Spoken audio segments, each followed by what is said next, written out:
So I was thinking after the elections, what is it that keeps us bound to systemic problems? You know, because we,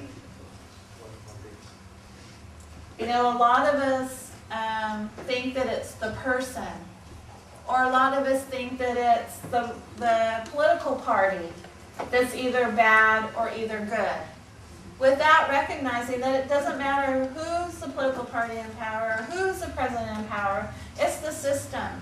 So whether you like Obama or not, he's just a cog in the system. Just like George Bush was a cog in the system.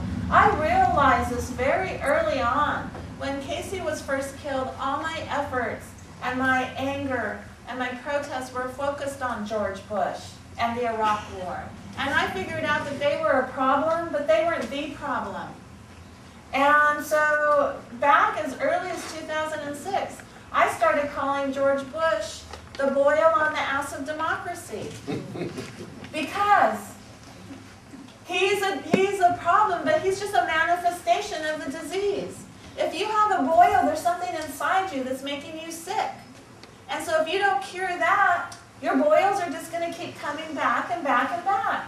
You lance them. George Bush got lanced on January 20th, 2009. But the policy is the disease is continuing. And then you have to identify what's the disease. The military-industrial complex, the media-industrial complex, I'm talking about corporate media, the Wall Street complex, the bankers, the capitalism. You know, all of these things are what contribute, the government. The government, the federal government is a big part of the disease. And all of these things contribute to the systemic problems we're having in this country.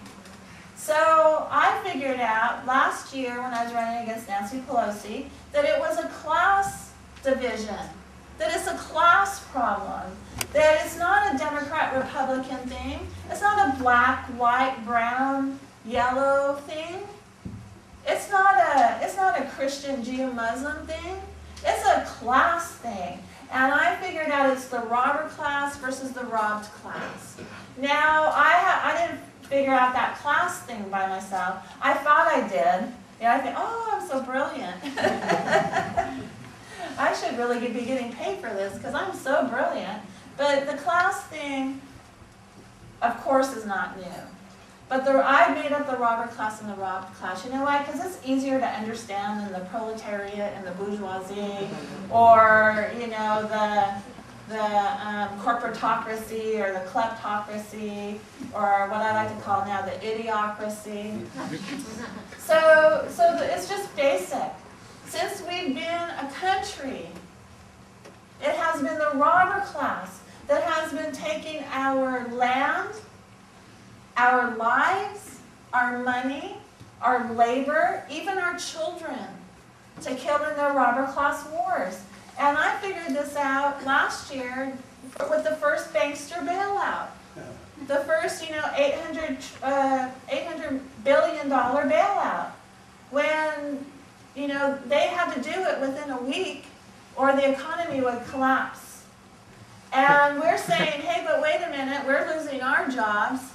We're losing our homes, we're losing our economic security, we're losing our pensions, we're losing our neighbors, our families. We don't have health insurance or we're underinsured. And every time one of the banksters asks for a bailout, they get it.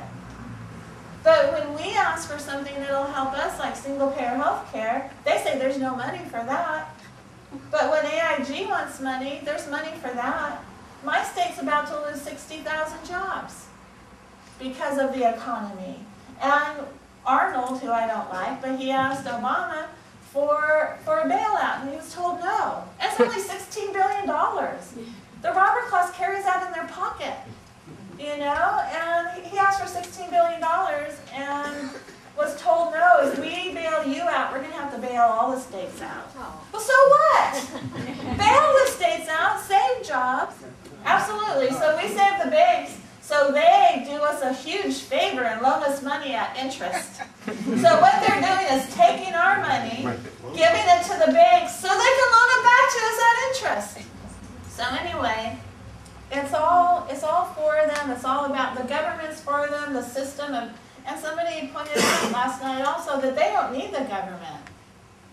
they don't need the government for any protections or any social safety net, right? Because they have all the money, they can afford that. So when I was thinking about what keeps us bound, what keeps us, you know, the only reason the robber class can steal from us is because we let them. What keeps us codependent with the robber class? What keeps us thinking that by us giving them, you know, our resources, our children, that we're benefiting at all? And it's the myths. And I thought this country, we exist under a set of myths. And where our families tell us these myths, schools tell them to us, the media reinforces these myths. All we learn about in history is how wonderful the U.S. is. And if the U.S. killed anybody from the indigenous population to the people of Iraq, then they must be guilty, and they must have deserved to get killed if the U.S. is killing these people. And so a title came into my head, Myth America. And I was going to write an article, but I couldn't sleep. It was like 3 o'clock in the morning. I said, well, I guess I'll just get up and start writing the article, but it turned into a book. And I started to outline the myths and narrow it down to 10, because I thought 10 was a real easy round number. And I'm going to, after I get off tour, I'm going to expand it and probably put it into a book form instead of a PDF form, because I've learned so much on this tour. And I've learned, I do have solutions, and my conclusion revolution has solutions to the robber class myths, but I believe we have to realize we're a nation of myths, and we have to expose the myths, and we have to dispel them before we can even move forward. Move forward really as healthy whole people, and not as zombies who believe in these myths. So I'm going to read you my myths. I'm going to talk to you a little bit about the conclusion revolution, and then I'm going to leave a lot of time for questions and answers, since there's so many people here. And we can talk about, expand more on the myths. One lady the other day said, you didn't talk about blah, blah, blah, blah, blah. And I forget what she said. I said, well, I actually do talk about it in my book, but did you want me to come and just read you my book? You know, I only have an hour and a half with you, so I can't talk about everything that's in this book or all of my solutions. But that's good, because, you know, when we're in community like this and in groups like this, we start thinking of more answers. But then we start thinking of more questions. And then our, because this is an organizational tool. This is something that I made exactly this way to be able to expand it. I mean, if you don't like something, just take it out. You know, if you want to add more pages, you can just add them like that. And some things that make sense in San Francisco might not make sense. Well, hardly anything makes sense in San Francisco. But some things that make sense in one part of the country might not make sense in your part of the country. Or some things you're already doing that I didn't think about, I can add to the next book. So my myths that I narrowed down to 10, it was really hard. But I'm going to expand it, of course, when I get off tour.